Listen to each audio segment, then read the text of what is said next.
Olá, pessoal, boa noite. Boa noite a todos. Boa noite, minha parceira Lívia. Tudo bem Boa com noite, você? Adão. Boa noite, pessoal. Tudo bem, Adão? Tudo ótimo. Que bom. E aí, vamos começar? Vamos começar nosso seminário. Boa noite, pessoal. Nós vamos iniciar agora o nosso evento. Meu nome é Lívia Carvalho, eu sou aluna da disciplina de Currículo e Formação de Professores e, junto com meu colega Adão, nós estaremos mediando esse evento.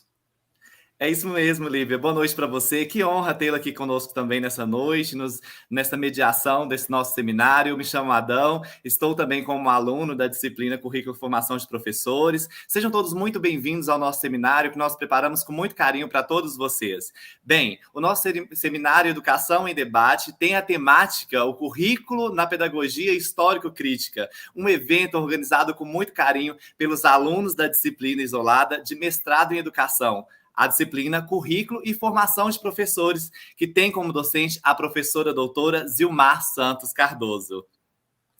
O Programa de Pós-Graduação em Educação, Mestrado Acadêmico, o PPGE, teve início das atividades docentes no ano de 2019. O programa é desenvolvido pela Unimontes, instituição universitária vinculada à Secretaria Estadual de Educação do Estado de Minas Gerais. Para o Unimontes, o PPGE representa uma necessidade institucional e regional. Constitui-se como consequência da definição de seu estatuto institucional, mas também representa o esforço e empenho de seus professores. É isso mesmo, Lívia. E dentro do mestrado da universidade, nós temos a disciplina Currículo e Formação de Professores, que discute a política do currículo e a formação de professores. Além disso, analisa o currículo como prática e construção social, que seleciona e legitima saberes e conhecimentos para produzir uma determinada formação. Reflete ainda criticamente os fundamentos e as teorias do currículo. Constrói um mapeamento histórico sobre a evolução do pensamento curricular do século XIX ao século XX. E ainda, Adão, essa disciplina analisa os paradigmas contemporâneos de currículo e suas implicações para o pensamento educacional. Contextualiza a prática curricular no Brasil, analisando o currículo por meio de sua praxis. Problematiza referenciais de análise sobre a formação de professores, articuladas ao estudo da questão currículo e a diversidade cultural. Estuda a construção dos saberes docente, o professor como produtor de cultura e de currículo e o desenvolvimento curricular pela perspectiva da descolonização. Fantástico, Lívia. Então, para darmos sequência à nossa abertura oficial aqui do nosso seminário, eu convido agora minha parceira aqui de mediação, a Lívia, para fazer uma apresentação artística para a gente nessa noite tão especial, iniciando com uma música especialíssima, inclusive, que é o Comportamento Geral de Gonzaguinha. Que honra, Lívia, é com você. Obrigado, pessoal. Obrigado pelo convite da turma. Eu vou apresentar duas canções. A primeira tem uma relação da letra com questões sociais, vocês vão notar. E a segunda é uma música do Titãs, Enquanto Houver Sol. Espero que vocês gostem. Vamos lá, então.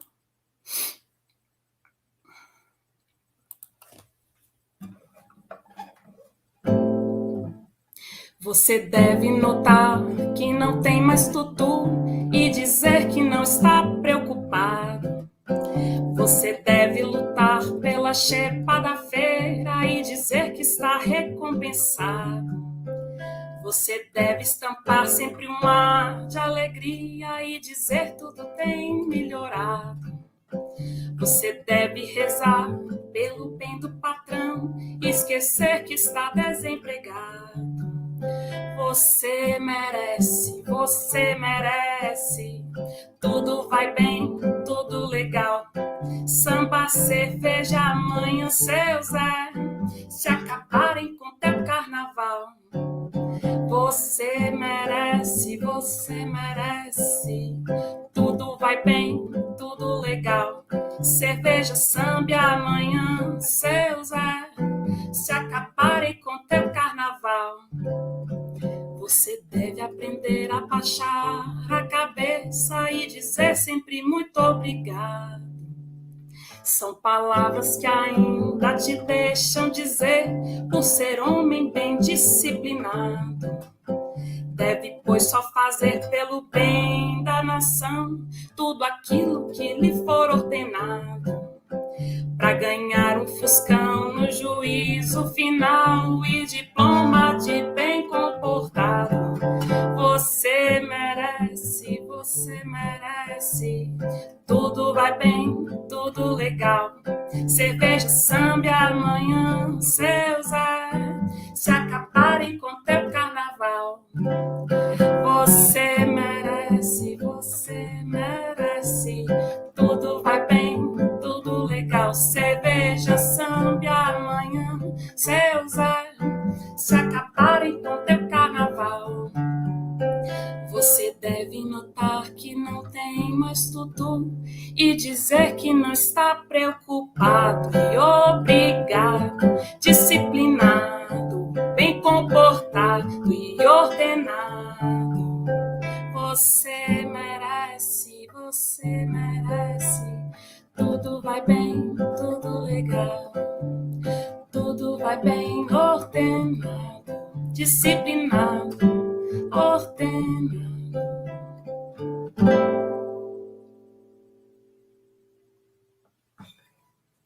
Bem, pessoal, vamos agora para a segunda canção. Enquanto houver sol, é bom a gente escutar, pensando nesse momento que a gente está vivendo agora, esse momento de pandemia, uma espécie de esperança, né, que a gente tem por dias melhores. Enquanto houver sol, enquanto houver um novo dia, sempre haverá esperança e uma visão otimista de dias melhores também. Então, vamos lá.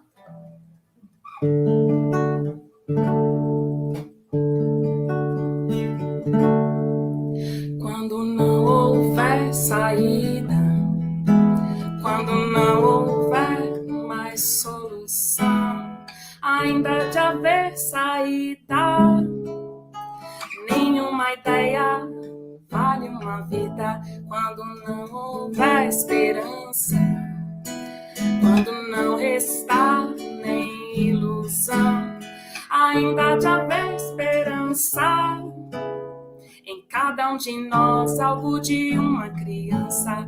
E enquanto houver sol, ainda haverá. Enquanto houver sol,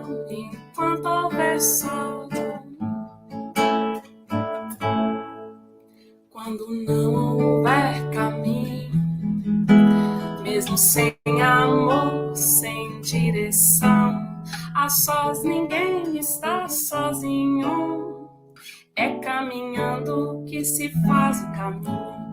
Quando não houver desejo, quando não restar nem mesmo dor, ainda de haver desejo em cada um de nós, aonde Deus colocou. E enquanto houver sol, ainda haverá. Enquanto houver sol,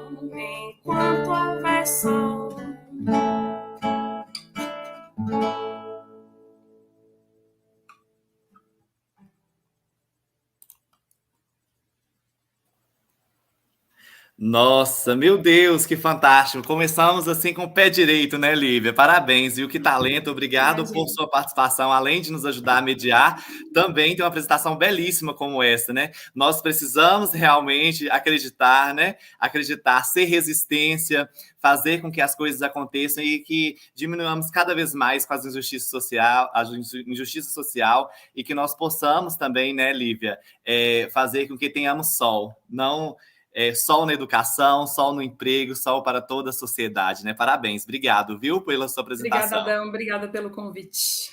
Então, vamos dar sequência a esse evento? Vamos dar sequência sim. Então, para falar então e ter a abertura oficial, ter a fala oficial aqui, eu convido a nossa querida professora da disciplina, professora doutora Zilmar Santos Cardoso, para dar as boas-vindas a todos os participantes dessa noite.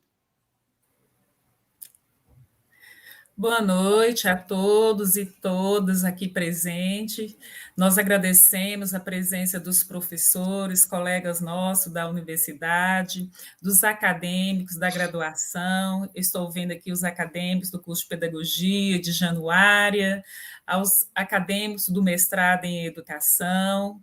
É com muito prazer que hoje nós estamos aqui dando continuidade a essa proposta de debater a educação. O Seminário de Educação em Debate do PPGE tem essa proposta de a gente ficar discutindo os temas que são importantes, temas atuais, que precisam da nossa discussão, da nossa reflexão. Cumprimento a coordenadora do PPGE, a professora Franceli, que ela está aqui conosco. Muito obrigada pela presença, professora Franceli.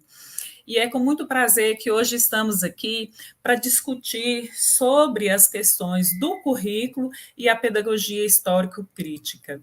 Ao longo da disciplina de currículo e formação de professores do PPGE, nós buscamos discutir essa temática articulando com as questões atuais, com as políticas públicas educacionais que vêm ocorrendo, que vêm transformando a educação ao longo desses anos, principalmente a partir de 2018, as reformas que vêm acontecendo, discutindo como que as questões atuais, como que as questões da sociedade em nível social, político e econômico interferem na elaboração do currículo e, principalmente, discutindo as políticas públicas educacionais na perspectiva do currículo. E estamos aqui realizando esse seminário hoje, no dia 17 de novembro de 2021, de forma remota, online aqui, ainda em função da pandemia da Covid-19. Então, é com muito pesar que nós registramos aqui que no Brasil mais de 600 mil vidas foram ceifadas em função da Covid-19, e estamos aqui nessa luta. E esse evento faz parte também dessa proposta de discutirmos a educação numa perspectiva crítica, numa perspectiva de resistência e numa perspectiva de luta. E é com muito prazer que eu agradeço a apresentação de Lívia, acadêmica da disciplina, ou melhor, mestranda, né, na disciplina, a Adão, que é também um mestrando que está na disciplina Currículo e Formação de Professores, e a todos os outros mestrandos que, juntamente com Adão, Lívia, se organizaram para realizar esse seminário. Então, eu agradeço, parabenizo a dedicação de todos os mestrandos e chamo Lívia novamente para ela apresentar a professora palestrante da noite, que é a professora Júlia. Com você, Lívia. Obrigada pelas palavras, Ilmar. Belas palavras. Vamos lá, então, pessoal. Agora eu vou convidar a nossa palestrante, a nossa convidada, a professora Júlia Malanchen. Vou falar brevemente sobre o currículo da nossa convidada. A professora Júlia é pedagoga, mestre em educação, doutora em educação escolar e pós-doutora em educação do currículo. Antes da professora Júlia começar, pessoal, eu queria dizer para quem está nos assistindo que as perguntas enviadas no chat, no YouTube, as perguntas da turma também, elas vão ser feitas ao final da fala da professora, ok? Então, assim que ela terminar, a gente abre para as perguntas, mas vocês podem ir enviando e a gente vai coletando essas questões. Professora, seja muito bem-vinda, boa noite. Enquanto a professora é inserida aqui no estúdio, gente, a palestra que ela vai apresentar para a gente, como já foi dito, é a palestra O Currículo na Pedagogia Histórico-Crítica. Boa noite, Lívia. Boa noite, Rosilene, que está interpretando. Muito obrigada pela apresentação. Quero agradecer você e o Adão, né, que fizeram a apresentação, a introdução, você pelas belas canções, bela voz, parabéns. E a professora Zilmar pelo convite para que eu estivesse aqui hoje conversando, então, com a turma de vocês. E claro que está aberto, né, o canal ali no YouTube e outras pessoas também podem assistir. É sempre um prazer a gente poder estar aqui participando de um debate dentro de uma perspectiva crítica, né, num momento tão necessário. Como a professora Zilmar colocou, nós estamos aí com mais de 600 mil vidas ceifadas hoje no Brasil em relação, né, devido à questão do Covid. Nós sabemos que boa parte desses casos, né, poderiam ter sido evitados se a vacina tivesse sido iniciada antes, se o próprio incentivo ao uso da máscara, do álcool em gel, né, tivesse ocorrido também por parte das lideranças, né, desse país. E então a gente se empenha cada vez mais, toda vez que alguém faz um convite para a gente participar de uma disciplina, de um curso, de uma palestra, de estar presente, por mais que todo mundo está com atividades acumuladas, porque nós sabemos o quanto que é importante a gente discutir ciência, a gente discutir a questão do conhecimento científico, da universidade, da pesquisa, da formação humana, numa perspectiva que contrarie, né, esse negacionismo, esse fascismo, né, existente aí no pensamento de muitas pessoas. Então, há uma necessidade de a gente continuar aprofundando e melhorando, né, refinando a arma da crítica, como dizem alguns autores aí, porque é necessário, né? É necessário a gente investir, então, na formação do pensamento crítico, no entendimento da função da escola pública e da importância, então, de pensarmos um currículo, de adotarmos um currículo que valorize o papel do professor, o papel do currículo escolar, o papel do conhecimento sistematizado na formação do ser humano e na contribuição para a emancipação plena da humanidade. Eu peço licença para compartilhar aqui com vocês os slides, tá? A gente organizou um tempinho aí para estar conversando com vocês, em torno de 40 a 45 minutos, né, a exposição, para depois a gente ter um tempo, então, para as questões, tá? Daqui uns 10 minutinhos, 15 minutinhos, eu vou ter que dar uma parada de 2, 3 minutos para abrir a porta para o meu filho, que vai chegar de uma atividade, tá? Então, vocês não estranhem, que eu vou falar, gente, dá licença aí, tá? Muito bem. Quando a professora Zilmar me convidou para fazer essa participação na disciplina, eu falei para ela, então, que eu ia enfatizar um pouco mais a questão da minha área de pesquisa, experiência prática e pesquisa, né, essa relação teórico-prática, em relação ao currículo escolar e à pedagogia histórico-crítica. Por quê? Porque entre os anos de 2006 e 2008, eu estava trabalhando na Secretaria Municipal de Educação, no município de Cascavel, aqui perto de Foz do Iguaçu, no Paraná. Eu era professora, né, da educação básica, depois fui coordenadora né, na escola, e depois eu fui chamada para trabalhar dentro da Secretaria de Educação, na coordenação pedagógica, acompanhando as escolas, orientando coordenadores, diretores e professores nos seus planejamentos, nos projetos políticos pedagógicos. Na sequência, a gente teve todo aquele período que talvez os que são mais jovens aqui não lembrem tão bem, mas quem já é professor lembra, nós tivemos a mudança, né, da lei, colocando ali a necessidade de reorganização dos currículos do ensino fundamental, tendo em vista a mudança de 8 para 9 anos. Então, o ensino fundamental começou do primeiro ano, com 6 anos, e iria agora até o 9º ano.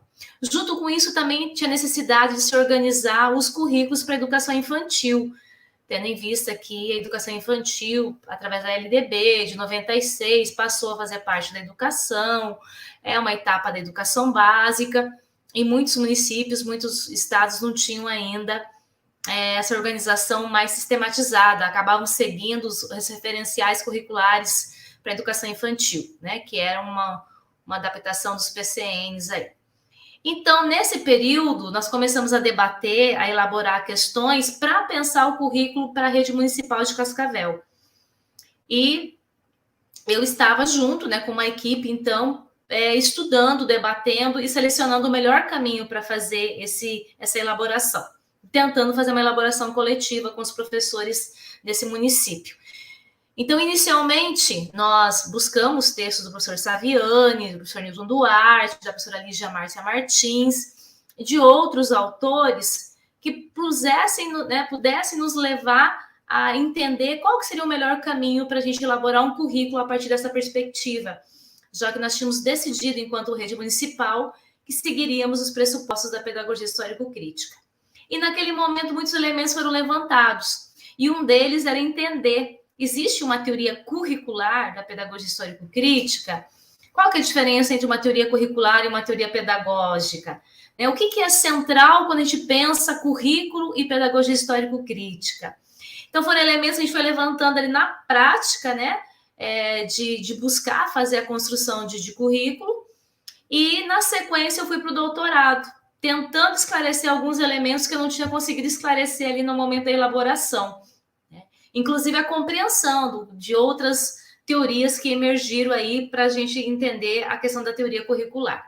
Então, é por aí que a minha experiência com o currículo tem se aprofundado. Então, né, teve toda essa elaboração que a gente fez no município de Cascavel, do currículo para a educação infantil, dos anos iniciais, da EJA, e todos eles perpassados pela educação especial. E buscamos, né, não significa que ficou 100% coerente, mas buscamos, com todos os nossos esforços, os pressupostos, então, do materialismo, né, como pressuposto filosófico, da pedagogia histórico-crítica, enquanto uma pedagogia, né, uma teoria pedagógica, e da psicologia histórico-cultural, enquanto uma teoria que nos ilumina a entender a concepção de desenvolvimento humano, né, de aprendizagem e desenvolvimento humano. Então, os elementos que eu trago aqui para vocês hoje tem um pouco dessa experiência, né, no município de Cascavel, e tem também aí todas as leituras, acompanhamentos que eu também fiz nos estágios, nos projetos de extensão, durante o meu doutorado, durante o meu pós-doutorado, e agora, enquanto, né, professora universitária, aí acompanhando, orientando alunos no mestrado, na iniciação científica e, né, nos trabalhos de conclusão de curso. Eu estou tentando passar aqui, mas acontece que aqui não passa, aqui eu só vejo, né? Eu vou abrir minha tela aqui só um pouquinho.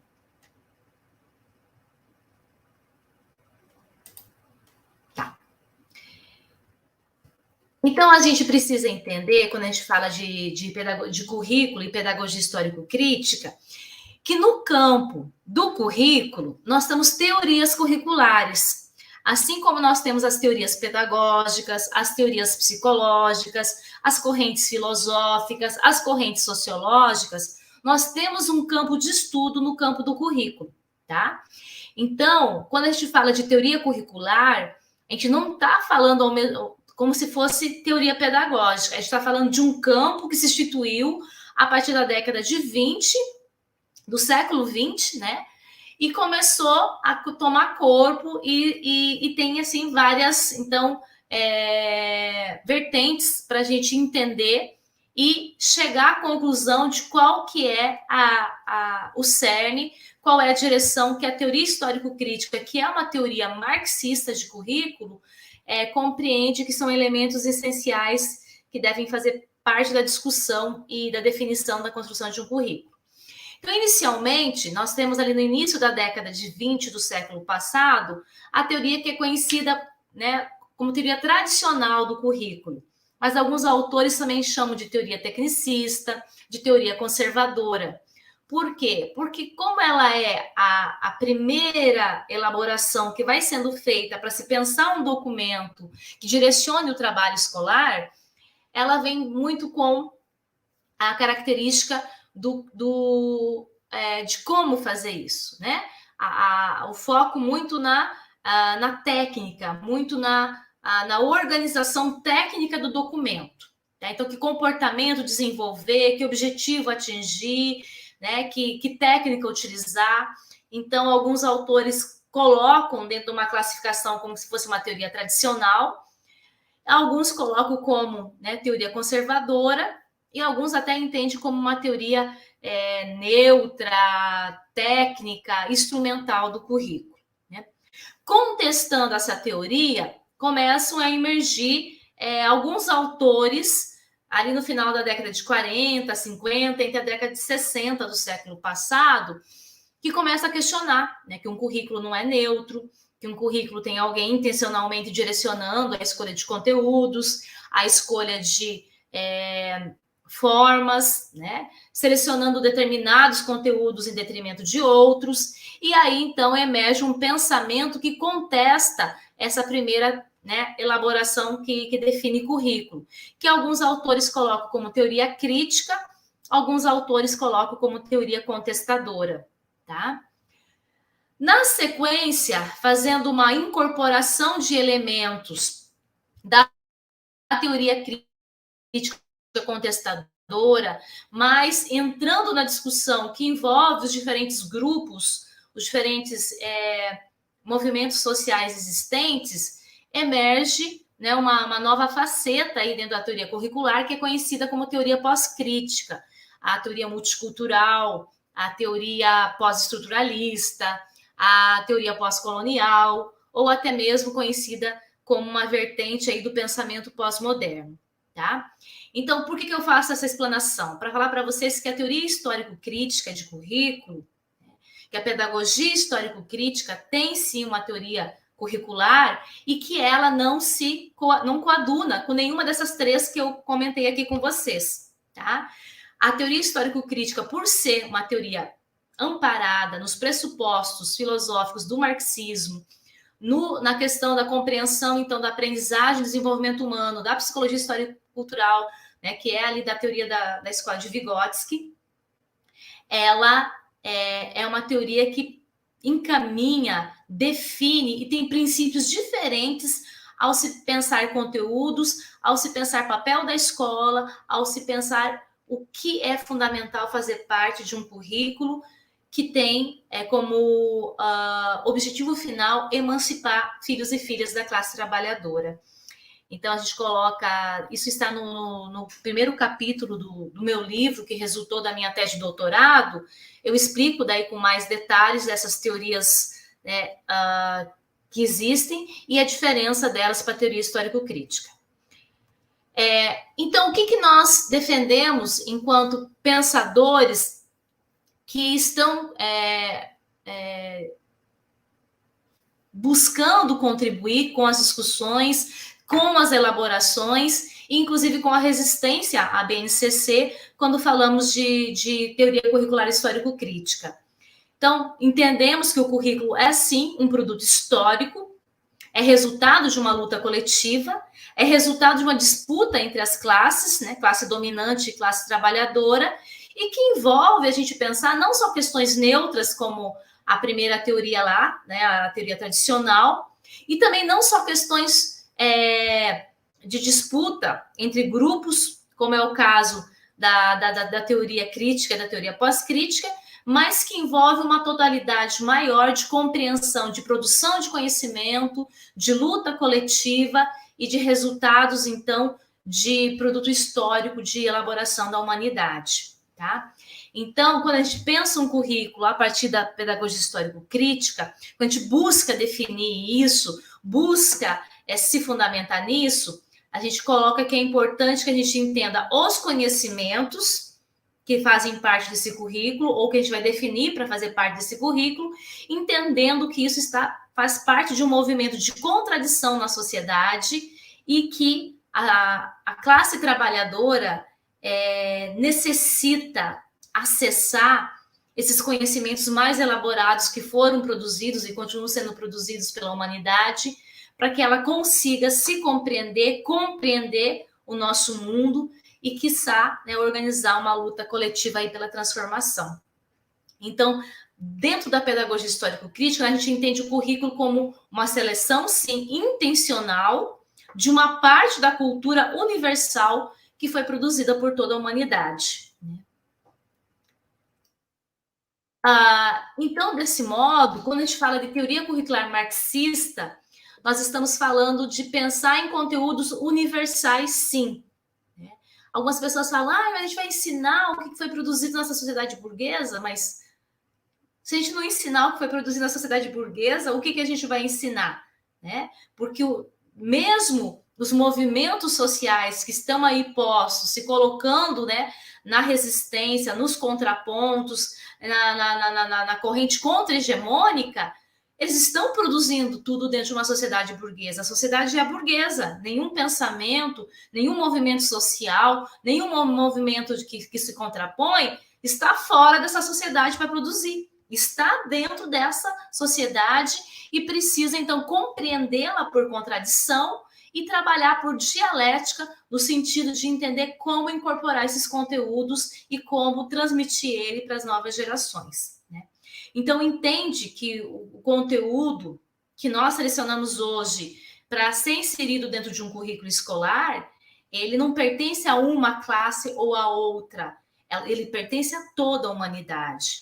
Então, desde quando começaram a ser, né, produzidos os primeiros elementos lá que nós temos registrados, né, na matemática ou na medicina, lá no Egito, na questão da música ou da filosofia, lá na Grécia, a questão da arquitetura lá na Roma Antiga, enfim, esses conhecimentos, eles não pertencem a um grupo ou ao outro, a uma sociedade, uma classe ou a outra, eles pertencem à humanidade, né? É um conteúdo que foi sendo produzido por uma necessidade de sobrevivência, de lazer, de exercitar o pensamento, e é necessário que todos possam acessar isso, não somente uma classe, não somente a elite, não somente a burguesia, né? E possibilitar que a classe trabalhadora acesse esse conhecimento não é fazer com que ele se aliene, pelo contrário, é possibilitar que ele consiga acessar algo mais desenvolvido e que possa contribuir para a sua desalienação, né? Então, o que a pedagogia histórico-crítica defende é que o conhecimento mais elaborado até o momento histórico, mais desenvolvido até esse momento histórico, né, o mais rico em objetivações humanas, possa ser inserido dentro do currículo escolar para que os filhos e filhas da classe trabalhadora acessem. E que esse conhecimento, o mais desenvolvido, o mais elaborado, o rico em objetivações humanas, ele pode potencializar o desenvolvimento do ser humano, né, a partir do momento que possibilita o desenvolvimento das suas funções psicológicas, como a atenção, organização do pensamento conceitual, a imaginação, a fala, a atenção voluntária, autocontrole da conduta, a questão da linguagem, né? Quanto mais a gente acessa vocabulário, leituras, músicas, diálogos, literatura infantil, né? Quanto mais a gente acessa a linguagem desenvolvida, mais a criança pode desenvolver isso de forma fluente, com coerência, consequência e tudo mais. Então, o que nós defendemos é a objetividade do conhecimento, né? Então, o conhecimento, mesmo produzido dentro da sociedade burguesa, ele tem objetividade no sentido de ele tem uma explicação que é objetiva, que é real, né? Que é uma verdade verdadeira e que isso é diferente de neutralidade, né? E o Saviani explica isso muito bem em suas obras.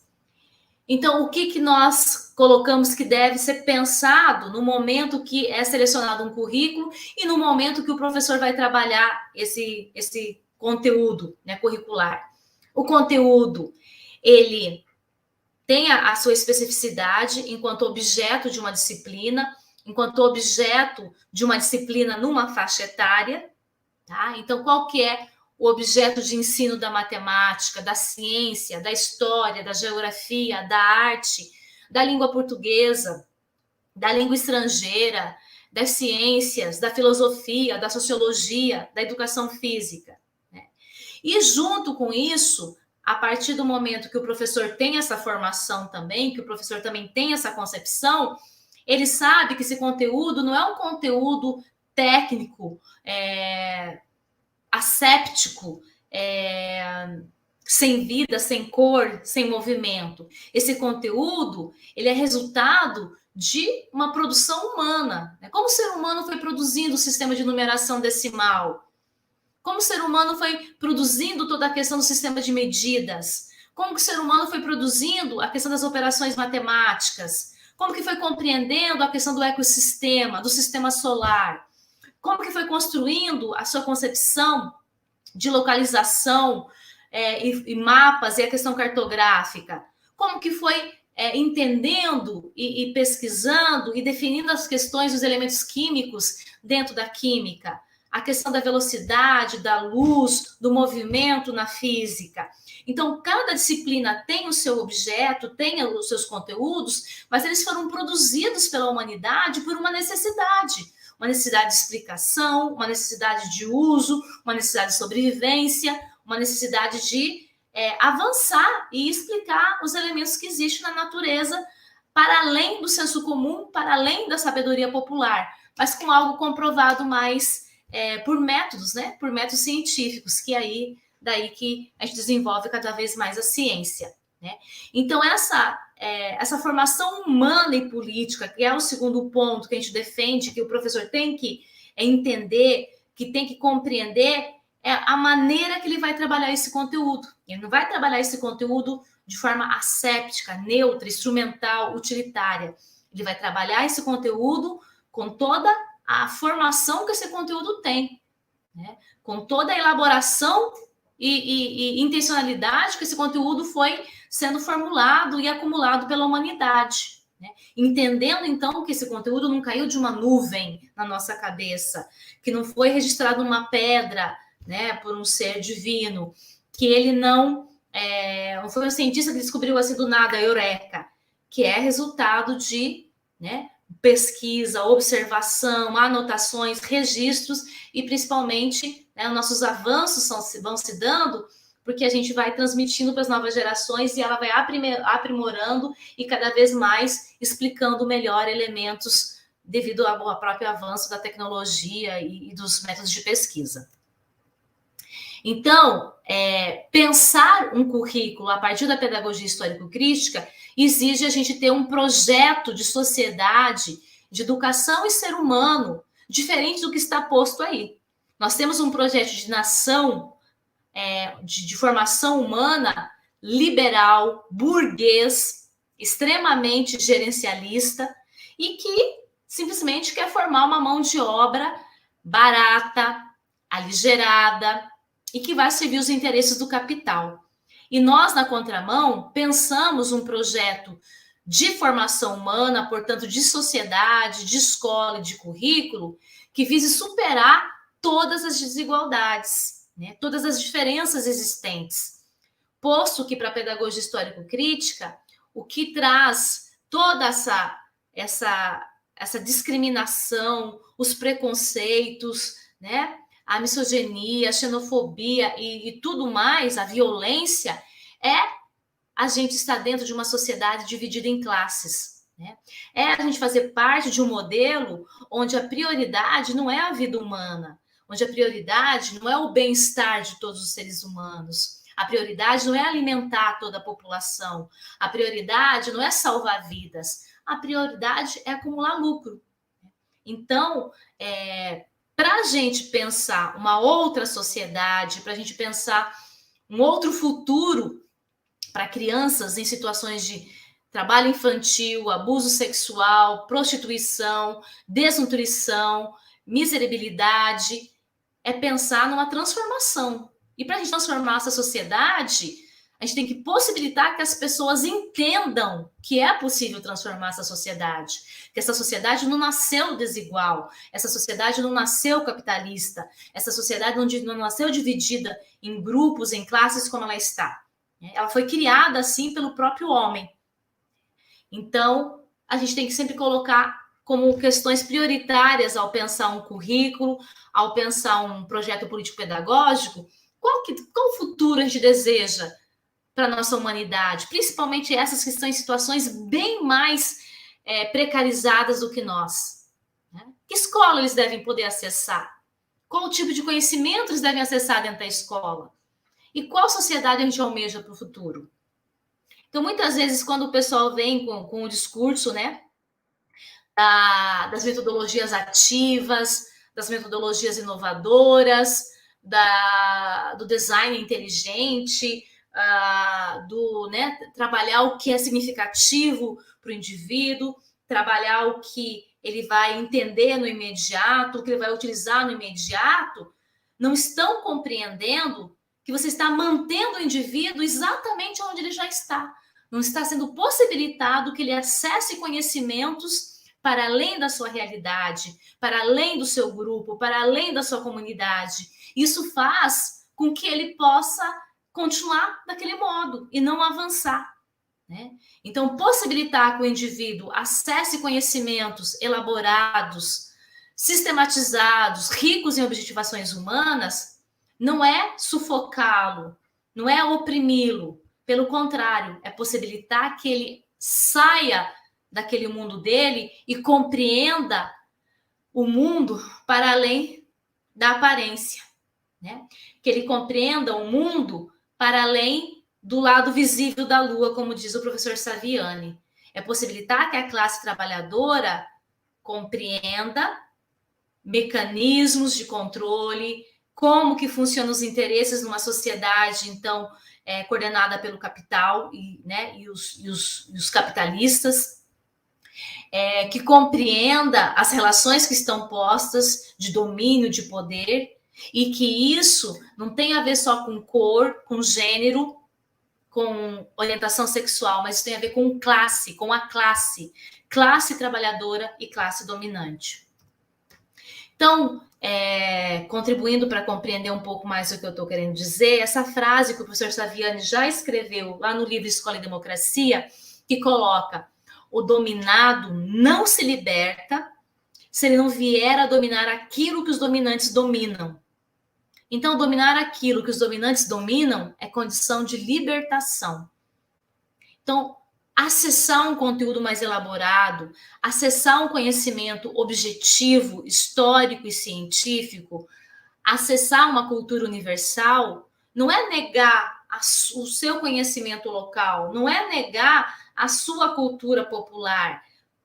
Por outro lado, é ressignificar isso, é compreender todas as relações que estão postas e valorizar mais isso, né?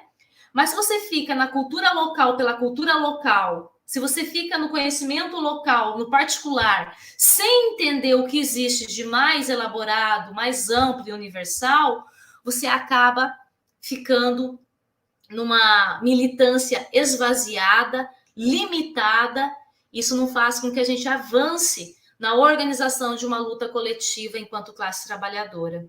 E essa é a grande preocupação que a gente tem que ter, né? Quando e como a classe trabalhadora vai se entender enquanto classe trabalhadora e quando e como a gente vai organizar nossa luta coletiva, tendo em vista que nós somos a maioria, né? Que nós que produzimos tudo que está aí de riqueza. Somos nós, classe trabalhadora, que produzimos a riqueza, que produzimos o conforto, que produzimos o bem-estar para a elite e para a burguesia. Então, esse conhecimento, essa compreensão, essa tomada de consciência, essa construção de uma consciência de classe é fundamental. E o acesso ao conhecimento mais elaborado vai contribuir muito com isso. Não o conhecimento pelo conhecimento, mas o conhecimento elaborado com uma concepção teórica revolucionária. É isso que a pedagogia histórico-crítica traz para a gente. Vou passar essa parte aqui, gente, porque não vai dar tempo. Então, por que é importante a gente defender o acesso da classe trabalhadora ao patrimônio cultural humano, que é essa cultura universal, que é esse conteúdo que deve fazer parte do currículo escolar? Primeiro, porque se os trabalhadores não dominarem, né, o que existe, eles não têm nem condição de entender que estão sendo dominados, que essa sociedade pode ser modificada e como organizar uma outra sociedade. Para tudo isso, a gente precisa de conhecimento do que já foi produzido e do que existe até o momento. A gente precisa tomar posse, a gente precisa se apropriar do que foi construído até o momento pela humanidade. A segunda questão, a escola de Vygotsky já trazia isso, e né, todos os seguidores de Vygotsky, de Leontiev, de Luria, eles colocam a importância de acessarmos conteúdos mais desenvolvidos para desenvolvermos com mais qualidade as nossas funções psicológicas, tá? Pessoal, vou pedir 2 minutinhos para abrir a porta agora, tá bom?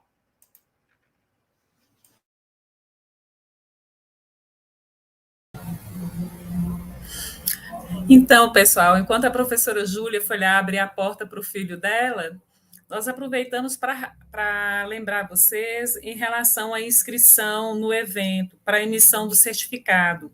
Esse evento ele terá a emissão de certificado a partir da inscrição que está aí no chat. Aí vocês podem acessar aí e fazer inscrição.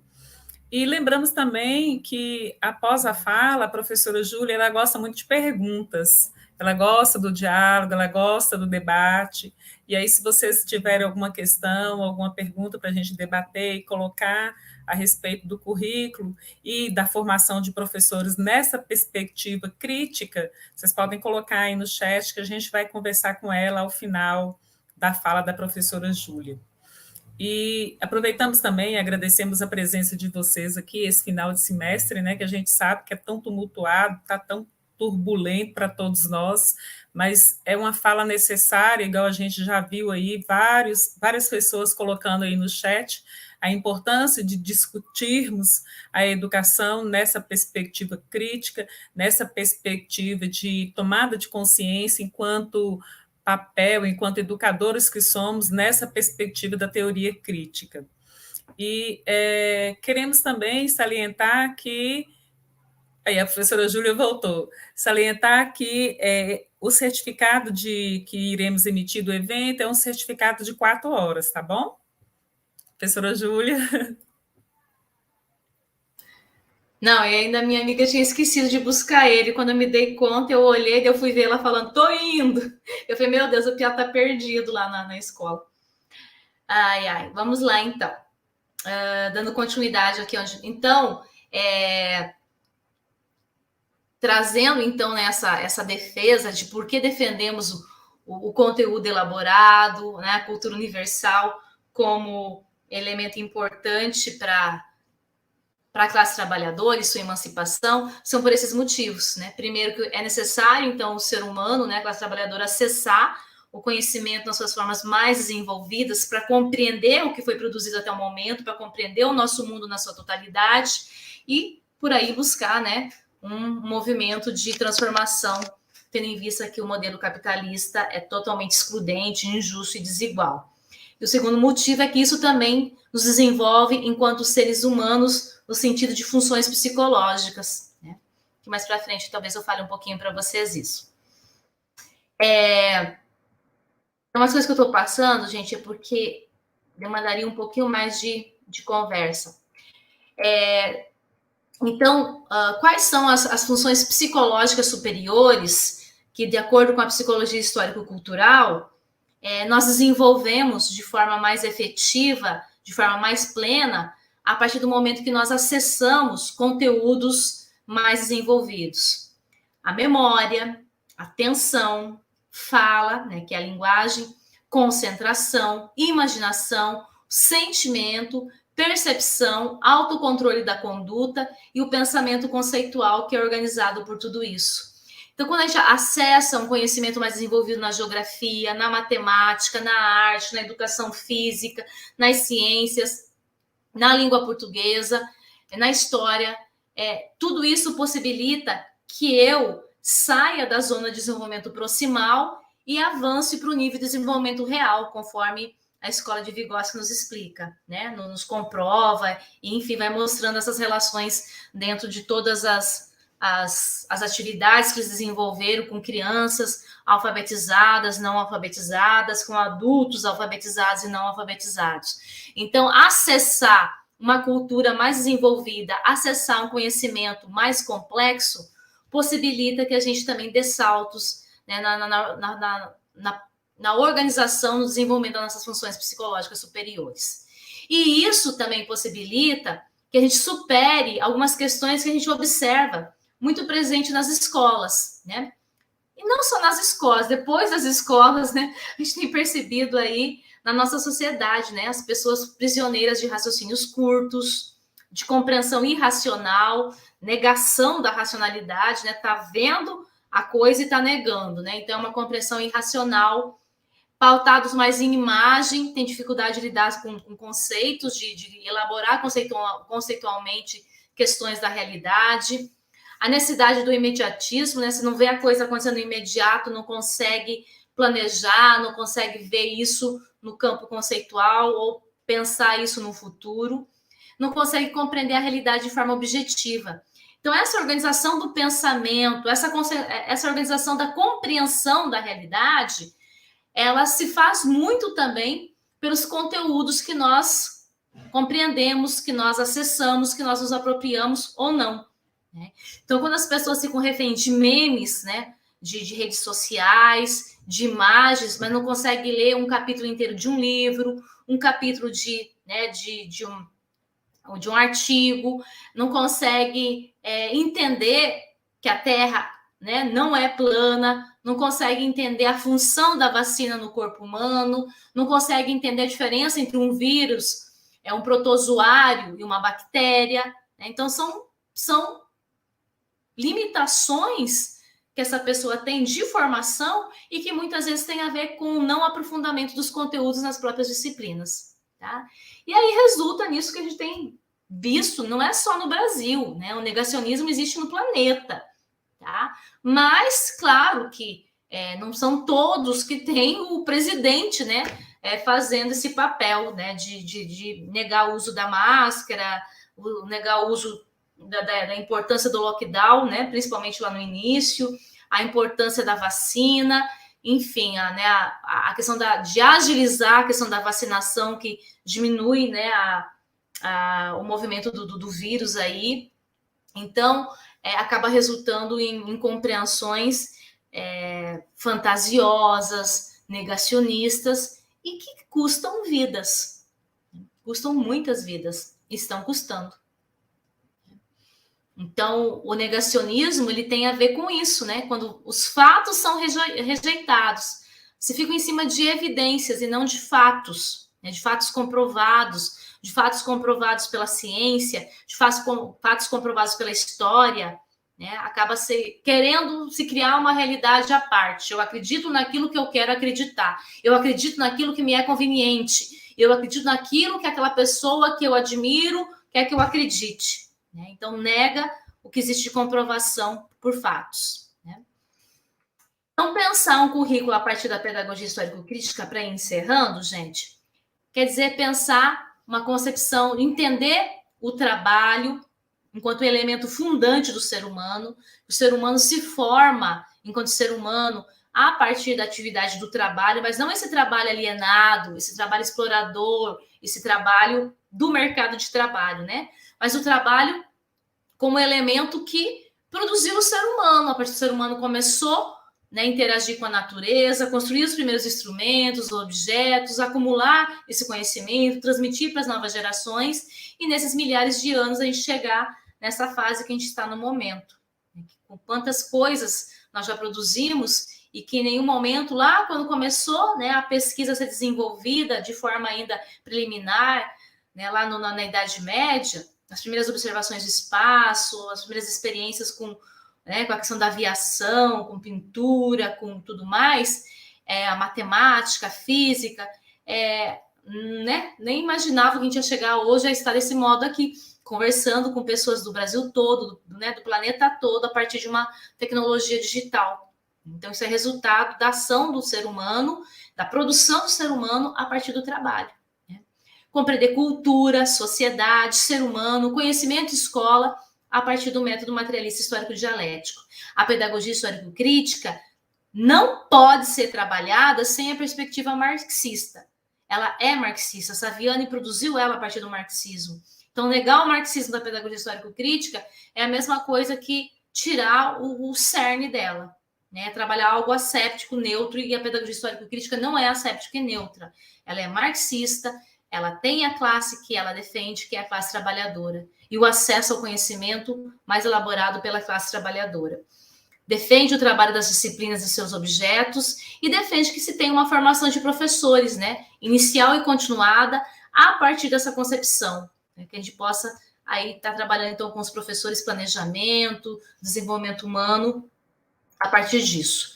E a pedagogia histórico-crítica, além de ser uma teoria pedagógica, que pensa a escola, que pensa o trabalho do professor, que pensa o currículo, que pensa o conteúdo para esse currículo, ela também é uma teoria da educação, que traz para a gente essa concepção de se entender, que é importante a gente trabalhar por melhores condições de trabalho, melhores, né, condições de trabalho e salários docentes, que é necessário a gente lutar por uma escola pública de qualidade, com jornada de trabalho integral numa mesma escola para os professores, para os alunos, né? Que seja realmente, né, possível em algum momento organizar a escola, uma carga horária, num tempo, com espaço que possa possibilitar o pleno desenvolvimento humano, o trabalho, né, pleno do professor e o desenvolvimento pleno do aluno.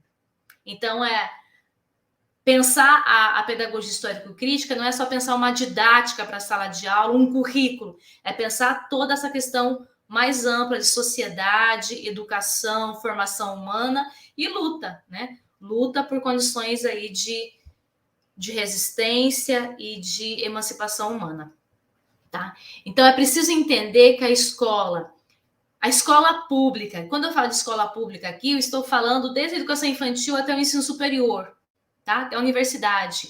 Nós estamos falando de espaço que ensina, de espaço que transmite, de espaço que produz, né? Então, essa escola, ela está dentro, né, de uma lógica burguesa, ela é, né, direcionada pelo Estado, e o Estado representa a burguesia, mas lá dentro da escola, lá dentro da sala de aula, nós temos professores, nós temos gestores, que se tiverem uma formação crítica, se tiverem uma concepção definida, né, que é contrária a isso tudo que está acontecendo no nosso mundo, eles vão trabalhar de forma diferente com seus alunos, vão trabalhar propostas diferentes de planejamento. E aí está o potencial revolucionário da escola, que mesmo ela sendo destinada à reprodução, porque o capital, né, orienta, direciona, cria elementos para fazer com que a escola seja mera reprodutora, ela também pode servir para transformação, a partir do momento que os professores fazem um trabalho diferente, fazem um trabalho aprofundando os conteúdos e não trabalhando de forma superficial e linear, tá? Então, a pedagogia histórico-crítica, ela, além de ser, então, uma teoria para a gente pensar currículos e escola, ela é uma teoria educacional que só vai conseguir ser totalmente implementada em um outro modelo social, né? Porque não dá para a gente ter ilusão que numa sociedade capitalista, algum governo vai adotar a pedagogia histórico-crítica, que é marxista, né, para direcionar um currículo nacional, para direcionar um currículo estadual. Ah, mas teve lá o Paraná, que é o meu estado aqui, inclusive, né, que teve, né, colocaram no currículo, colocaram no documento, mas na hora de trabalhar a formação continuada, na hora de propor condições de trabalho para os professores e formação continuada para os professores, não foi seguido. Então, aí a coisa também fica desconexa, né? Então, é preciso lutar por um conteúdo rico em conhecimentos científicos, históricos e filosóficos. É preciso resistir à precarização e esvaziamento que a BNCC traz para a gente.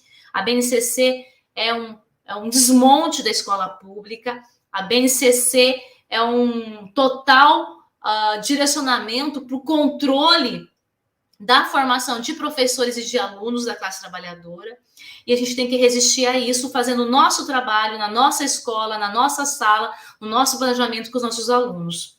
Porque dominar, sim, o conhecimento elaborado não é ser oprimido, não é ser colonizado. Dominar um conhecimento desenvolvido, elaborado, é revolucionário, é humanizar-se em todos os sentidos, é acessar o que a humanidade o produziu durante toda a sua história, na sua forma mais desenvolvida. Então, boa parte disso que eu falei, pessoal, está nesse livro, que é resultado da minha tese de doutorado, tá? Cultura, Conhecimento e Currículo, Contribuições à Pedagogia Histórico-Crítica. Ele foi lançado em 2016. Na sequência, eu, junto com o pessoal de Cascavel, que eu comentei com vocês lá no início, que a gente fez todo um estudo e, né, buscamos naquele momento produzir currículo a partir da pedagogia histórico-crítica. Na sequência, a gente se reuniu com essas pessoas, professores, coordenadores, e organizamos esse livro, que traz algumas experiências iniciais de como trabalhar, como entender cada disciplina a partir da pedagogia histórico-crítica. É algo inicial, né? Não é ainda a resposta final, mas acho que já tem muita coisa que contribui para quem está iniciando os estudos. E esse livro eu ajudei a organizar o ano passado também, em novembro do ano passado, que é a Pedagogia Histórico-Crítica, as Políticas Educacionais e a Base Nacional Curricular Comum. Esses 3 livros eles foram produzidos, né, pela editora Autores Associados. Caso vocês queiram entrar lá no site, parece-me que esse mês, agora de novembro, os livros estão com 50% de desconto. Então, se vocês dá para entrar acho que direto lá no site e ver como que funciona essa questão do desconto para vocês fazerem o pedido. Então, são livros que procuram trazer a questão do conhecimento, do currículo, né, e a discussão agora atual sobre a Base Nacional Comum Curricular, no contraponto, na perspectiva da pedagogia histórico-crítica, tá? Eu agradeço mais uma vez o convite feito pela professora Zilmar, tá? Encerro aqui a minha explanação e fico agora à disposição para responder algumas questões aí até o tempo que nós temos para encerrar esse encontro de hoje. Obrigada. Professora Júlia, sempre muito interessante a gente ouvir a sua explanação. Você estava falando aí anteriormente que já falou demais sobre esse assunto. Não, nunca é demais a gente discutir essa perspectiva crítica que nós precisamos ter no currículo escolar. E diante disso, professora Júlia, eu tenho uma questão que a gente estava discutindo muito também no decorrer das aulas, na disciplina, uma questão que assim perpassou as discussões durante o semestre inteiro.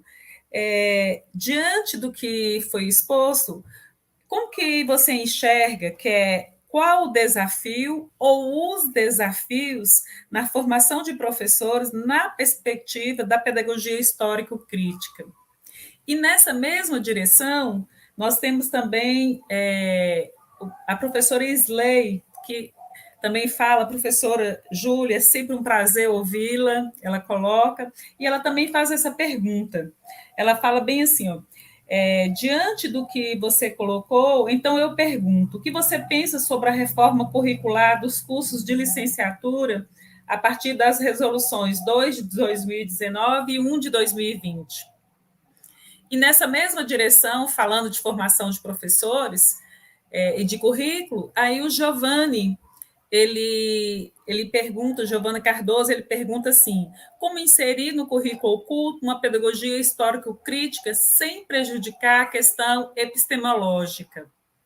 Então, a gente tem várias perguntas aqui, professora Júlia, a gente gostaria, acho que a gente pensa que pode fazer assim, em bloco de 3, para que responda, e temos também vários elogios aqui, vários professores, a professora Franceli agradecendo e parabenizando pela sua fala, mais uma vez conosco aqui no PPGE. Temos várias falas colocando da importância e da pertinência dessa discussão no momento atual, que a educação passa no Brasil. Temos vários elogios aqui, professora. Então, vamos para essa primeira rodada e depois Adão e Lívia também vão fazer mais 2 rodadas de 3. Pode ser assim? Porque a gente teve muitas perguntas aqui no chat. Sim, sim. Isso é bom, né? Se tem perguntas, é porque suscitou aí, né, o debate e isso é frutífero. A gente nunca consegue responder todas, mas a gente tenta, né? E a gente deixa também algumas sugestões daí de bibliografia, se for o caso. Em relação eu vou tentar, na verdade, alinhar aqui as questões que você me passou, tentando responder ela de forma conjunta, né? Primeiro, nós temos a questão da BNCC, que quando ela foi pensada juntamente com esse projeto de nação que nós temos aí, que é a formação de pessoas despolitizadas, submissas, né, servis, e seguindo uma lógica muito forte, do discurso muito forte de cada um dar conta da sua vida, né? Cada um ser construtor da sua própria vida, dar conta do seu projeto de vida dentro de uma perspectiva empreendedora, Então, quem que tem que dar conta dos seus problemas, resolver seus problemas de sobrevivência, de buscar seu lugar ao sol, é o indivíduo, né? Não é o Estado, não são as políticas sociais, né? Não é o governo, o indivíduo. O indivíduo é responsável por tudo, por resolver tudo. E ele tem que ser empreendedor. Então, o discurso é do empreendedorismo, né? Você tem que ser empreendedor da sua própria vida. Então, é uma lógica extrema, né? Não é nem liberal, é neoliberal, é gerencial, é o escambau, né? E dentro dessa lógica, o que acontece? Foi produzida a BNCC, né? A BNCC, que ela não começou a ser construída, né, em 2017, ela foi aprovada em 2017. A primeira versão dela foi aprovada lá em 2015. Os primeiros inscritos, na verdade, começaram quando foram aprovadas as últimas DCNs, Diretrizes Curriculares Nacionais, de Educação Básica, Educação Infantil, Ensino Fundamental e Ensino Médio. Em 2011, 2012, já começou a discussão de uma base nacional. E 2015, 2016, primeira versão, sem pedagogia das competências, a partir do golpe parlamentar, com a entrada do Temer, é inserida uma nova equipe, e com essa nova equipe entrou pedagogia das competências, tá? Essa pedagogia das competências, ela já teve uma entrada aqui conosco lá em 1997, 98, 99, com os PCNs. Já não deu certo, já era uma reforma que não tinha dado certo na Espanha. E novamente foi inserida aqui. Por quê? Porque é uma orientação dos organismos internacionais que em países em desenvolvimento, em países que querem receber financiamentos, que querem receber algum tipo de apoio, de incentivo de organismos que representam o grande capital, precisam realizar. Então, qual que é a lógica da BNCC? É fazer a formação e o controle da nova geração, porque está sendo formada educação infantil, ensino fundamental, ensino médio por essa BNCC, tá? Junto com isso, veio a reforma do ensino médio, que é um total desmonte do ensino do médio da classe trabalhadora. E agora, já respondendo ao que a professora perguntou sobre a resolução 2 de 2019 e 1 de 2020, está se concretizando com a orientação para a reforma dos cursos de licenciatura. Porque o que acontece com a resolução 02 de 2019? Ela está trazendo a orientação para que os cursos de licenciatura, isto é, os cursos de formação de professores no ensino superior, sejam reformulados atendendo a BNCC. Quer dizer, tudo vai virar um manual para se cumprir a BNCC.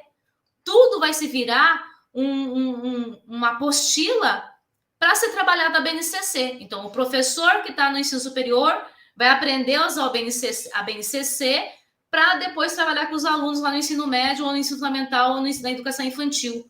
Então, é um treinamento, né? Então, está sendo retirada da formação dos professores com a 02 2019 e, consequentemente, com a 01 2020, que já é a formação continuada, a possibilidade de acessar conteúdos de fundamentos da educação, de fundamentos teóricos, de elementos que vão para além da prática, pela prática, né? Então, temos aí o currículo da educação básica, da educação infantil ao ensino médio, e o currículo do ensino superior, para quem vai se formar professor, e uma proposta de formação continuada, que é a 01 2020, para quem já está formado, em cima da BNCC, uma aplicação técnica, uma aplicação instrumental da BNCC. E o que a gente observa nessa resolução 02 2019? Ela é tão prescritiva, ela é tão normativa, que ela acaba se tornando, assim, mais de 50% de um curso de licenciatura vai ser aprender a aplicar a BNCC.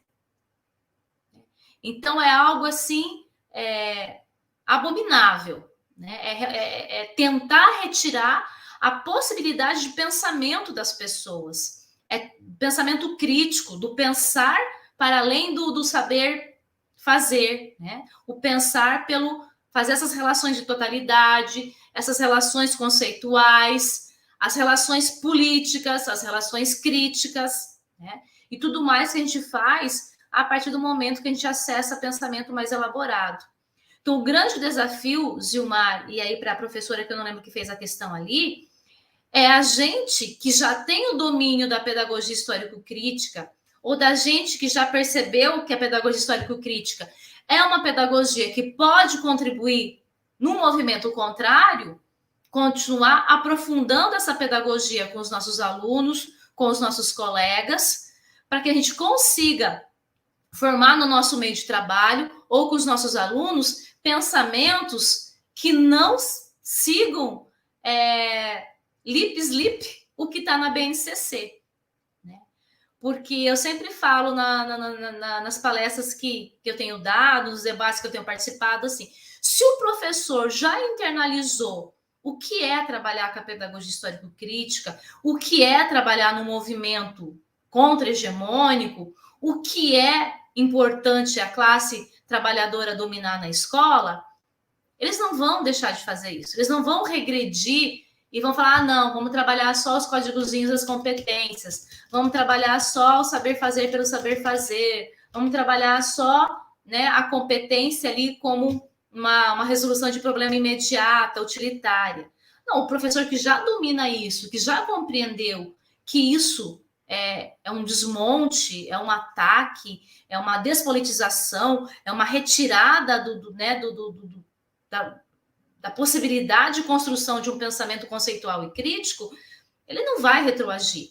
Então, a gente precisa continuar investindo naqueles que nós ensinamos, nos colegas que trabalham com a gente, no sentido de continuar aprofundando a compreensão e o debate a partir da pedagogia histórico-crítica.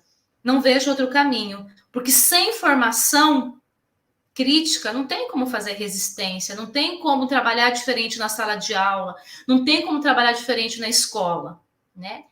E nada é 100% hegemônico, né? Mesmo a BNCC estando aí, né, um DIME apoiando, todos pela educação, movimentos todos pela base, Fundação Lema, enfim, toda a iniciativa privada, aí em cima, fazendo o patrocínio disso e o incentivo disso, enquanto houver pensamentos críticos dentro das escolas, dentro das universidades, a BNCC não será 100% aplicada.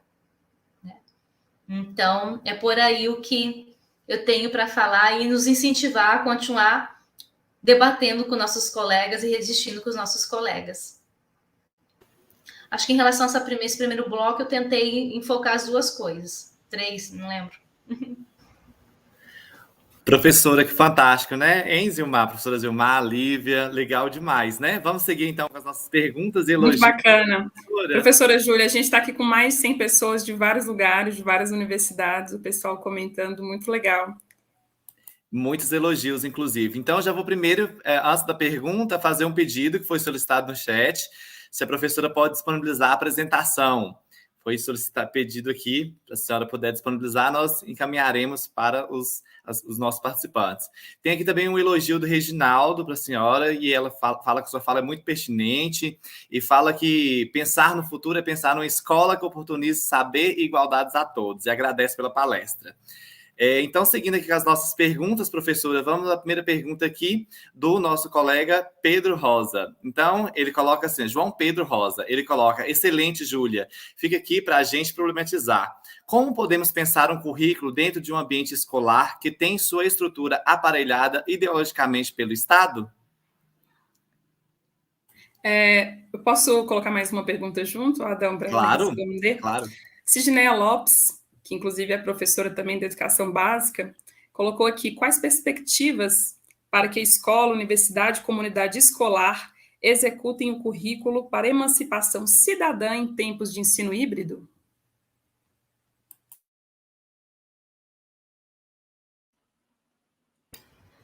Falei que a gente tem que pegar o limão e fazer limonada, né? Que é o velho discurso popular aí, né?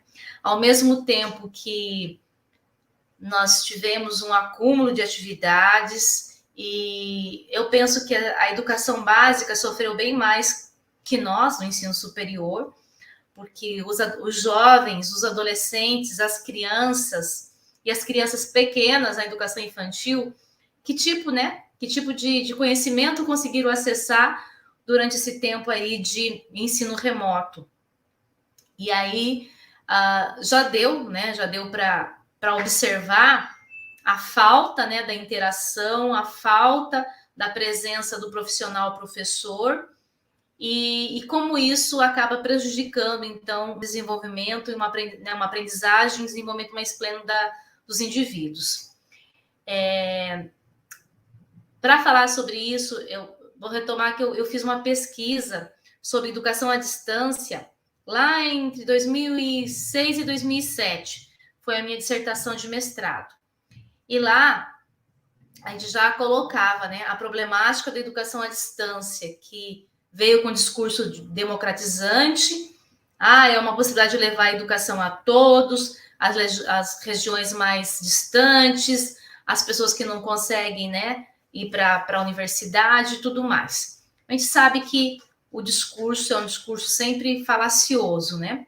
É o dito canto da sereia.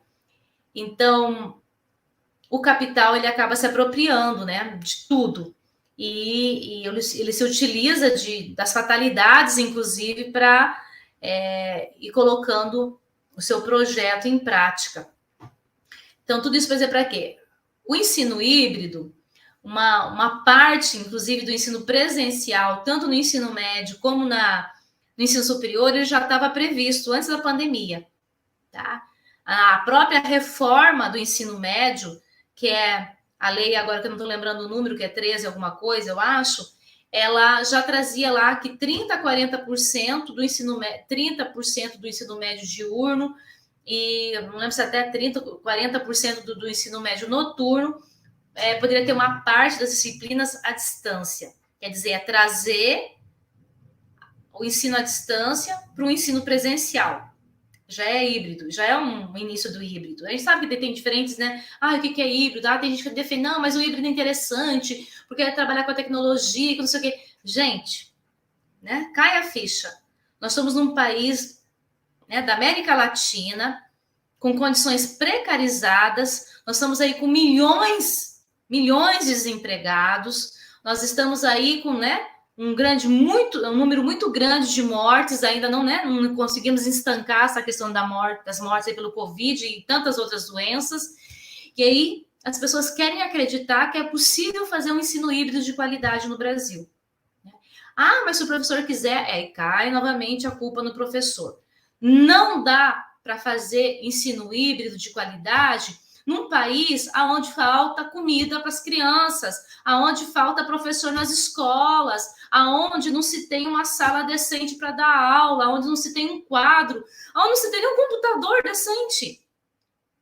Vai falar ensino híbrido como, gente? Né? Vamos parar de loquear, como a gente fala aqui no Paraná. Né? Então, se vive uma ilusão, todo mundo consegue acessar a internet agora, todo mundo aprendeu a usar a internet, todo mundo tem computador, todo mundo tem celular. Não é assim. Se nós temos pessoas passando fome, se nós temos pessoas desempregadas, nós temos um número muito grande de pessoas que desistiram, ou o número de gente inscritas no Enem, o quanto que diminuiu. Então, né, as pessoas fogem da realidade e entram numa ilusão de que todo mundo acessa a internet, todo mundo acessa o computador, todo mundo está conseguindo acompanhar tudo, né? Ilusão, ideia falaciosa, total desconexão da realidade existente, né? Então, primeiro, que a gente não tem a mínima condição.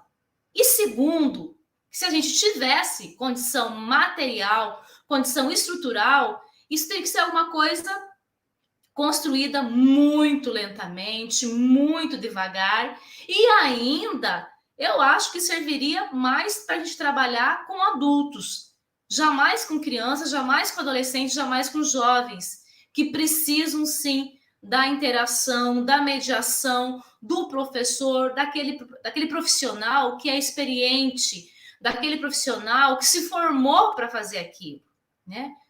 Quem se formou para fazer consulta, cirurgia, exame e acompanhamento? O médico. Então, quem se formou para ensinar, para fazer planejamento, para mediar, para acompanhar e para avaliar o indivíduo? O professor, né?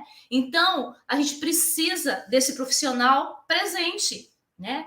Agora, eu fico pensando assim, tudo é possível na educação. Amigos da escola, ensino híbrido, que mais? Né? Todo mundo se mete dentro da escola, mas ninguém vai se meter lá na cirurgia do médico, né? E se meter ainda, né, é capaz de, né, de ter enfim, né?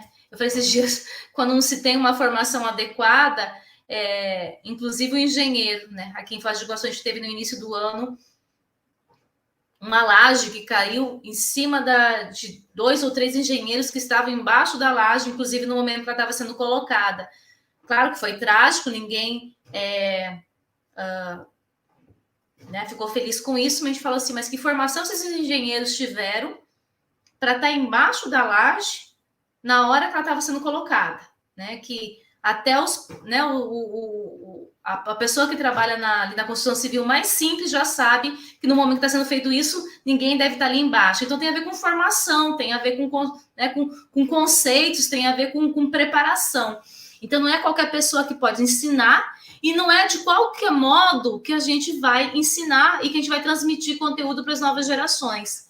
Então, para mim, o discurso do ensino híbrido é um discurso falacioso, é mais um discurso para precarizar, continuar o desmonte do ensino público e, com isso, é claro, né, fazer essa formação aí aligerada, esvaziada, despolitizada. Inclusive, nós temos já uma associação nacional em defesa do ensino híbrido, e ela é direcionada por uma professora que era professora de universidade e agora aqueles intelectuais orgânicos aí que foram cooptados pelo capital, né? Acho que do PSDB e trabalha no organismo internacional, nem sei o nome dela. Mas, assim, não ao ensino híbrido, né? Não à educação à distância dentro do ensino presencial, não à retirada do profissional professor na sua plenitude daquilo que lhe é formado, daquilo que lhe faz formação continuada para realizar, que é trabalhar com a formação humana. Né? Eu não sei se eu respondi tudo que eu tinha que responder, mas eu já professora, muito obrigada. Que a gente no híbrido aí. A gente respondeu demais. A gente tem perdão, Zilmar. A gente tem algumas outras questões que estão bem parecidas com a que a gente já fez sobre ensino remoto. Aí tem o Anderson aqui também, que fala sobre o homeschooling. Ele queria falar um pouco sobre homeschooling, queria que a senhora falasse um pouco sobre como nós, enquanto educadores, podemos sair em defesa das desvantagens desse ensino, enfim, como nós poderíamos nos posicionar diante dessa situação que já está chegando no nosso país. A gente viu, inclusive, aí recentemente, se eu não me engano, em Porto Alegre, teve, né, uma eleição na Câmara, não sei, até votar a favor, me corrija se eu estiver enganada, mas aí está a questão do Anderson aqui sobre o homeschooling. Diante de tudo que foi apresentado, como explicar para um negacionista as desvantagens do homeschooling? É a opinião do Anderson, a questão dele. Mais alguma questão, Adão? Isso é uma sequência aqui também, Olivia, parecido com a professora já até comentou, mas eu vou fazer a pergunta do Dora Amaral. Fala da seguinte forma: professora Júlia, diante de sua exposição, como você analisa o chamado ensino remoto frente à pedagogia histórico-crítica? Acho que só com uma complementação aí mesmo, né? Isso. E a gente tem uma outra questão aqui, Lívia e Adão, que eu acho que é interessante, que pode complementar essa rodada de perguntas aqui, é do Oswaldo Teodoro. Ele também é professor e ele também é mestrando do PPGE. Ele pergunta assim: como as pedagogias neoescolanovistas, que aparecem como progressistas, até mesmo na pós-graduação, convergem e conformam com o currículo neoliberal proposto nas reformas educacionais no Brasil? E aí, essa rodada a gente deixa essas.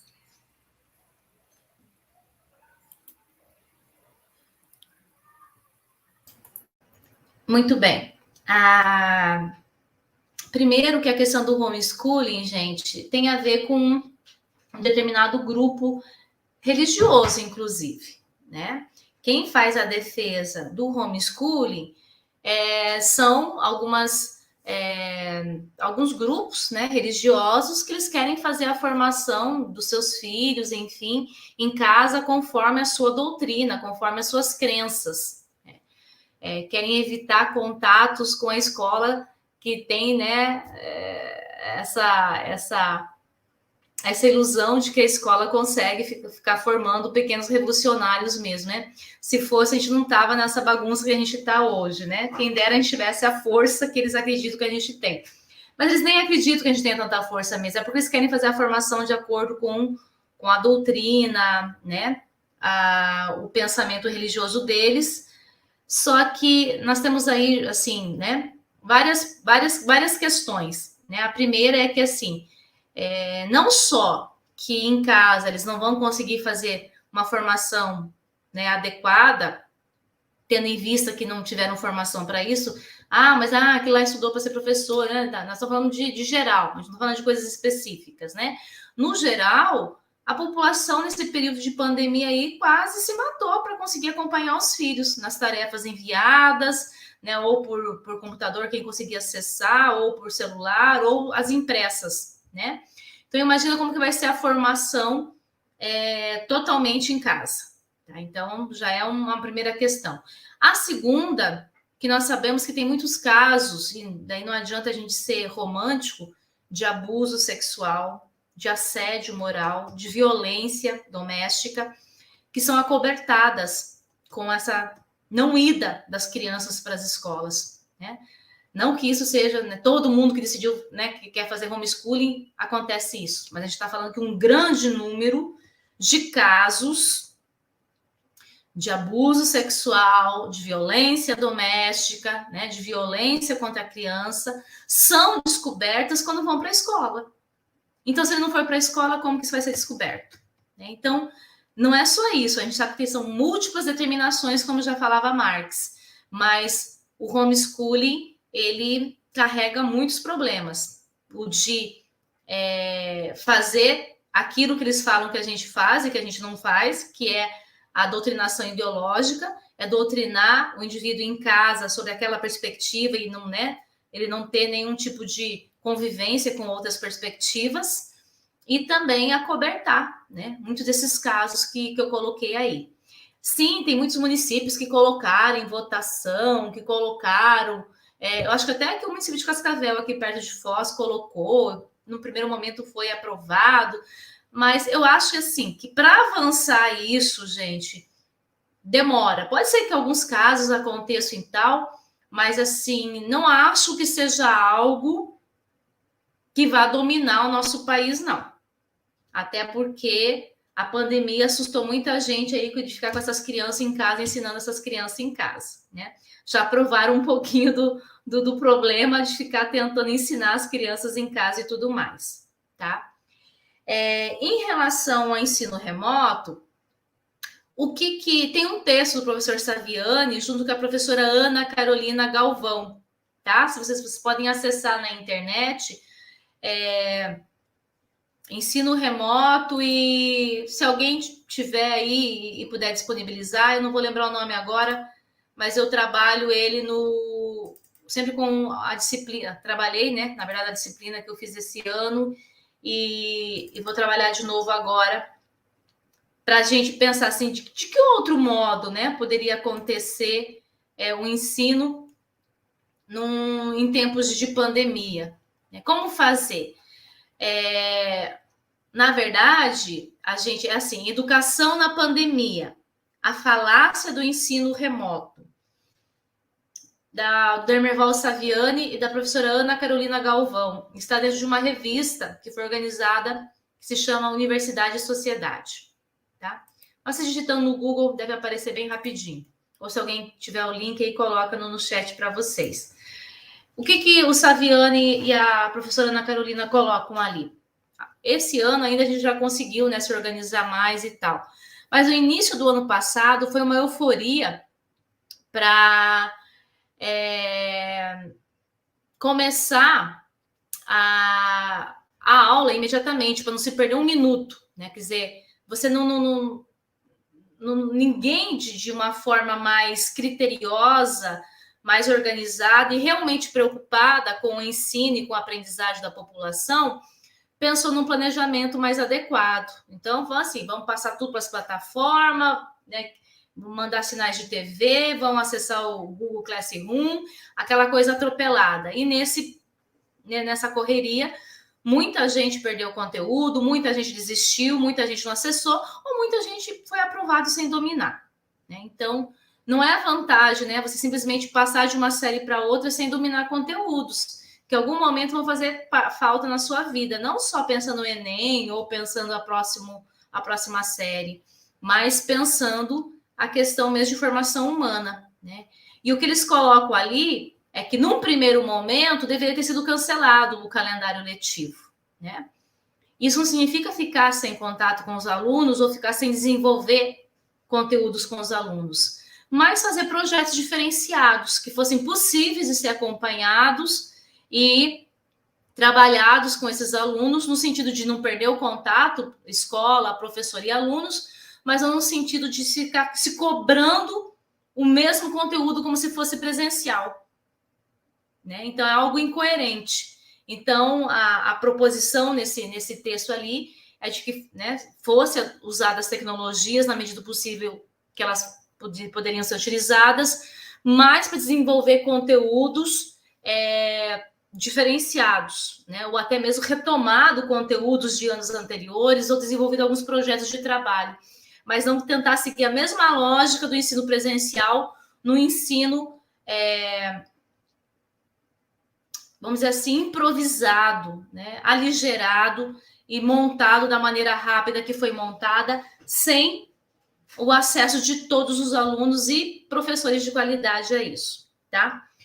Em relação à última questão, eu esqueci, que a Zilmar me falou. Não sei se eu já respondi ou se está faltando alguma coisa.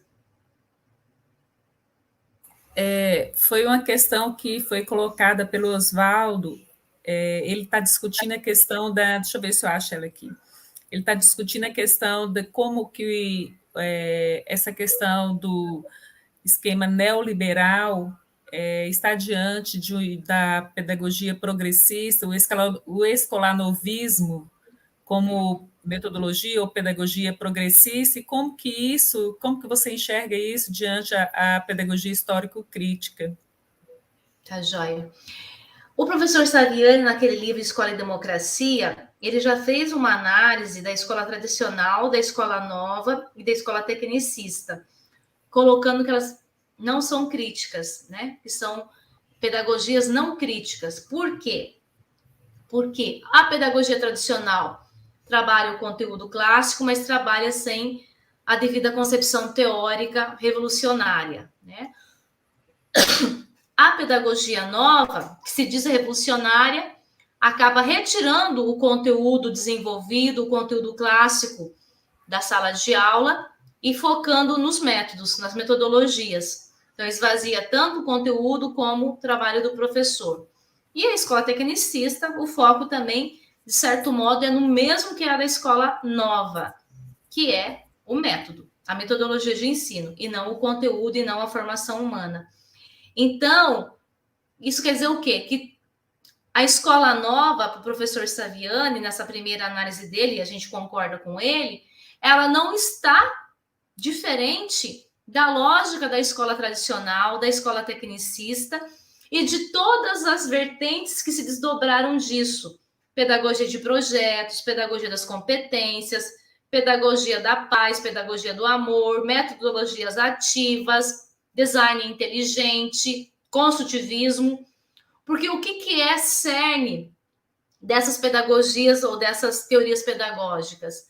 É trabalhar o conhecimento do cotidiano, é trabalhar o que é significativo para o aluno, de forma utilitária, de forma imediata. Não é trabalhar com o aluno a construção de conceitos, a construção de um pensamento mais elaborado, que vai fazer com que ele, né, chegue a elaborações mais complexas e que consiga fazer essas relações de um pensamento, né, crítico dentro de uma sociedade capitalista, entendendo as suas contradições. Então, todas essas pedagogias que são desdobramentos de um mesmo pensamento ali originário, elas trabalham com o cotidiano, com o conteúdo utilitário, com o pragmatismo, né? E isso é interesse do neoliberalismo, né? Que vem como uma direção econômica que vai direcionar reformas educacionais, reformas na formação de professores, nos currículos, para que o indivíduo continue a servir naquilo que é interessante que sirva, né? E continue exercendo com eficiência, com dinamicidade, com empreendedorismo, sem questionar, sem contra-argumentar, de preferência sem organização coletiva, sem sindicatos, sem associações, e seguindo aquilo que é interessante seguir dentro de uma empresa, né? Dominar o conteúdo para ser um trabalhador eficiente, dinâmico, né? E não para ser alguém que questione, alguém que argumente ou alguém que pense numa organização coletiva. Então, essas teorias, o professor Newton Duarte chama de teorias do aprender ou aprender, o professor Saviani coloca de teorias hegemônicas, né? Alguns professores chamam de teorias novidadeiras, né? Elas vêm com um nome novo, com um enfoque novo, mas no final elas carregam a mesma intenção, o mesmo princípio, que é esvaziar o currículo da classe trabalhadora de conteúdos mais elaborados, de conteúdos mais desenvolvidos, né? E aí vão seguindo a lógica do capital, a lógica neoliberal mesmo. E aí, nesse sentido, a gente tem os itinerários formativos, né? Nesse novo ensino médio, nessa direção que você está falando aí, né? Itinerários formativos, retirada, né, de disciplinas, que retirada não, né, mas coloca a obrigatoriedade na língua portuguesa e na matemática. Se uma escola decidir não colocar educação física, língua estrangeira, química, sociologia, não vai colocar, não é obrigatório, né? O professor que não precisa ter formação pedagógica, um engenheiro pode dar aula de matemática, né? E, sei lá, uma pessoa que fez um curso de inglês, mas que não tem formação pedagógica, também pode ir lá dar aula de língua estrangeira. Então, é a retirada da importância da formação pedagógica do professor também, né? Da formação das licenciaturas no ensino superior para ser professor, né? Do estágio que o professor desenvolve e tudo mais. A questão, né, do notório saber. Verdade, professoras. Dá vontade de ficar aqui, né, a noite toda só ouvindo, né? Quanto conhecimento, fala potente, inspiradora. Não dá nem fica renovado, né, Adão? Com certeza. A nossa turma é composta por maiorias assim, de professores de educação básica. Então, além dos ouvintes, a nossa turma está muito envolvida nessas questões pedagógicas, assim, diretamente falando. Então, nossa, deu uma chacoalhada aqui como educadora, foi muito bom. E saio, vamos transmitir, assim, eu acho que o resumo daquilo que está no chat para a senhora professora é que a senhora inspira as pessoas. A sua fala é inspiradora. Eu acho que isso dá para a gente fechar uma noite assim com chave de ouro, né, Zilmar e Lívia? Porque realmente nós não esperávamos menos, né? E o comentário no chat está realmente reafirmando aquilo que a gente já esperava. Então, já chegando aqui para o nosso encerramento, e vou passar a fala daqui a pouquinho para a Lívia, para a professora Zilmar. Eu quero, de antemão, agradecer, professora Júlia, por todo o carinho com a nossa turma, né, com o nosso seminário, por ter vindo e participado conosco. E realmente a fala é potente e está marcando muito a nossa formação acadêmica. Muito obrigado, tá? E eu gostaria, antes de passar a fala para a Lívia, de reforçar para aqueles que estão nos acompanhando que nós emitiremos o certificado de todos os participantes. Porém, é necessário que façam, né, que confirmem a inscrição no link que está lá fixo no chat. Então, façam a inscrição e nós encaminharemos posteriormente o certificado por meio dos dados que foi disponibilizado no formulário. Então, mais uma vez, muito obrigada a todos pela participação. Lívia, agora é com você. Obrigada, Adão. Obrigada, professora Júlia, pela sua presença, reforçando aqui o que Adão, Zilmar e todos os nossos ouvintes aqui da noite de hoje já falaram. Além de inspiradora, eu acho que nos estimula a ser melhores, né? Quem está na educação hoje acredita nesse trabalho e quer fazer o seu melhor. Então, essa fala da senhora o tempo inteiro faço necessária para a gente. No mais, eu gostaria de agradecer a presença do pessoal aqui que participou ativamente o tempo inteiro, sempre dando combate nas coisas que a senhora falava, participando aqui no chat. Foi ótimo, gente. Obrigada mesmo. Vou passar a fala para Zilmar, para a gente encerrar aqui no horário certinho. Obrigada, pessoal. Até mais. Obrigada, Adão. Obrigada, professora Zilmar, pela oportunidade.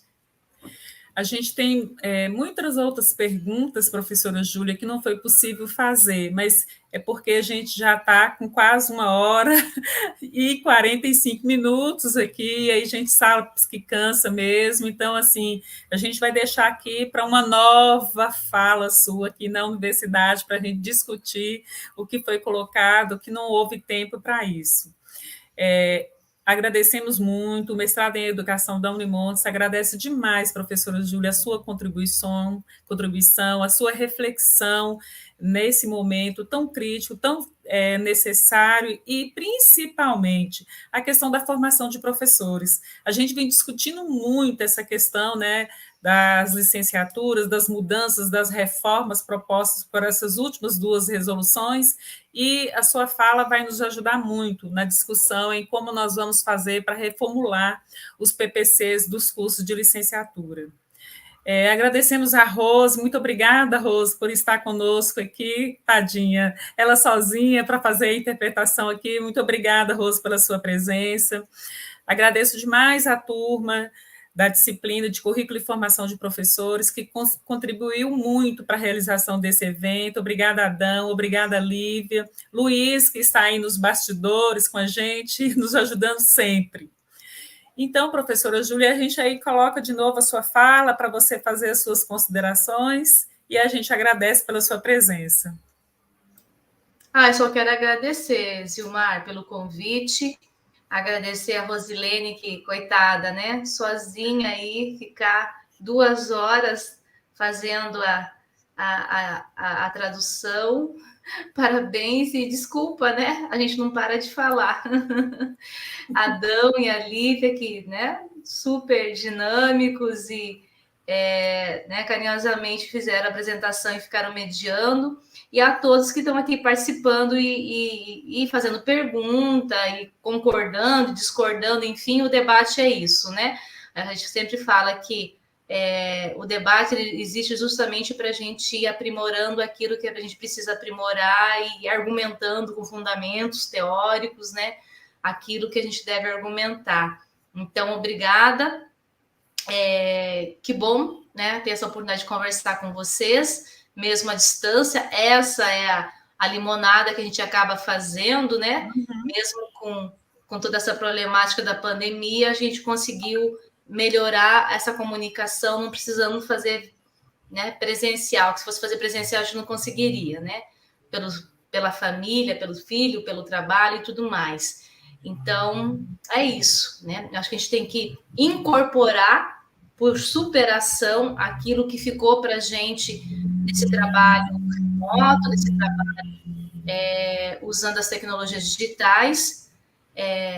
Acho que é super viável na formação continuada, em algumas disciplinas até de mestrado podem ser utilizadas, mas que a formação inicial, desde a criança pequena até a universidade, tem que ser presencial. Para mim, democratização não é ofertar educação à distância. Democratização, para mim, é ofertar universidade presencial para todos, né? E isso é possível. A gente sabe que não existe vontade política, né? Mas é possível, tá? Então, por que algumas pessoas podem acessar o ensino presencial numa universidade e outras têm que fazer à distância, né? Com uma carga horária, às vezes, reduzida, com uma carga horária, às vezes, aligerada, né? Ou sem a presença de um professor para fazer as mediações. Então, a gente tem que incorporar por superação aquilo que é qualitativo, aquilo que a gente viu que a gente pode usar para nos articular enquanto professores, enquanto alunos, enquanto projeto de extensão, formação continuada. Mas eu sou totalmente contrária à formação inicial, inclusive no ensino superior, à distância. Ensino superior é formação inicial e precisa ser presencial, tá?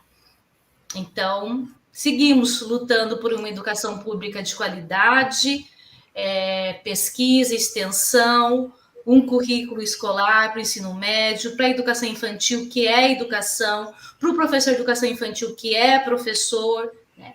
E para todos aqueles que estão realmente comprometidos com uma educação pública, de qualidade, laica e gratuita para todos. Seguimos na luta. Seguimos na luta. Muito obrigada, professora Júlia. Boa noite a todos e todas que estiveram presentes com a gente aqui nesse seminário. Muito obrigada pela presença. Boa noite.